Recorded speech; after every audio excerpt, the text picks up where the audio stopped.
ఎన్నికలప్పుడు రాజకీయాలకు ప్రాధాన్యత ఇవ్వాలని, ఆ తర్వాత ప్రజా సంక్షేమం కోసం పనిచేయాలని కేంద్ర మంత్రి కిషన్ రెడ్డి తెలిపారు. ఆదిలాబాద్లోని రిమ్స్లో 23,75,00,000తో నిర్మించిన 50 పడకల క్రిటికల్ కేర్ భవన సముదాయాన్ని మంత్రి జూపల్లి కృష్ణారావు, ఎమ్మెల్యేలు పాయల్ శంకర్, అనిల్ జాదవ్, వెడ్మ బొజ్జుతో కలిసి కిషన్ రెడ్డి ప్రారంభించారు. ప్రస్తుతం రాష్ట్ర ప్రభుత్వం కలిసి పనిచేయడానికి ముందుకొస్తుందన్న కిషన్ రెడ్డి, గతంలో కేంద్ర రాష్ట్ర ప్రభుత్వాలు కలిసి పనిచేసే పరిస్థితి లేకుండేదని పరోక్షంగా కేసీఆర్ పాలనపై దండెత్తారు. ఆదిలాబాద్లోని విమానాశ్రయాన్ని వెంటనే అందుబాటులోకి తెస్తే స్థానిక నిరుద్యోగులకు ఉపాధి అవకాశాలు దక్కుతాయని, సోయా పంటను కొనుగోలు చేస్తే రైతులకు మేలు జరుగుతుందని కేంద్ర మంత్రి జూపల్లి కృష్ణారావు కోరారు.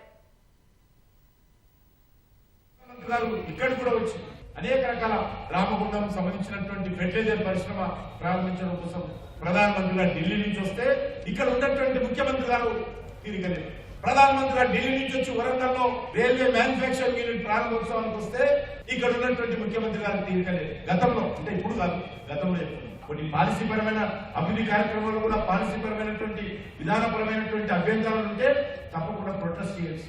అంతే తప్ప ఐదానికి కాటానికి రాజకీయాలు చేస్తే దేశం ముందుకెళ్ళదు. ఈ రోజు కొంత మెరుగైనటువంటి పరిస్థితి ఉన్నది. గతంలో ఈ రకంగా కలిసి కూర్చొని ప్రారంభోత్సవం చేసేటువంటి పరిస్థితి ఉండేది కాదు. ఆదిలాబాద్ నుంచి ఎయిర్పోర్ట్ సమస్యలో వీళ్ళని త్వరగా సందర్భంలో మళ్ళీ చాలా సంవత్సరాలు నడుస్తున్నాం కాబట్టి ఇదే సందర్భంలో కేంద్ర ప్రభుత్వం, రాష్ట్ర ప్రభుత్వం తమ వంతు పాత్ర పోషిస్తా ఉండేటట్టుగా